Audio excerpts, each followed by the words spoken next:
So karon nagkapon din ni akong kuya ug akong bana sa baktin namo nga mga laki. So inanaon ang pagkapon mga ka-farmer. So una gitapuhan sa na iyahang lubutan sa maitlogan og alcohol.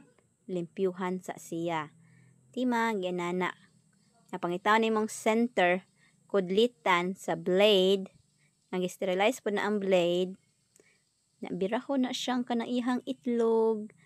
Imuntilo ko katong gagmay nga murag tinae. Then sa pikas po, ginana na sa kong kuya. Kung kuya is anad na siya kay technician man ni siya. Man iyang kurso. BET sa VSU. Dali ra kayo siya og makabira. Natuon ra pag kapon sa mga baktin. Nya iya na siyang gilimpyuhag balik og alcohol ang gibutang sa gapas or mawala ang dugo and then butangan din na siya og Sustaline LA tima og kapon ginjikan og Sustaline LA and then ang katong samad gisprayhan og Combinex.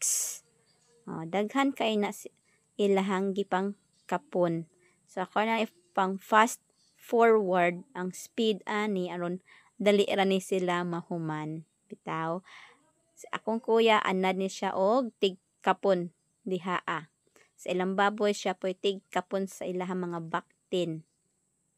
Karon pa man siya nakakapon sa mga kay dito man siya sa Israel.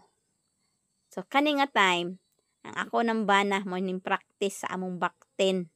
Siya na hingkudlit sa itlog.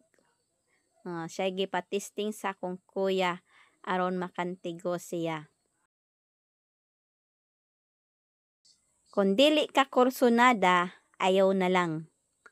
Kay kung mahadlok kag samad ug mahadlok kag dugo, awa joy mahimo. Mao lang gihapon yarang gisundog ang process nga gibuhat sa akong kuya.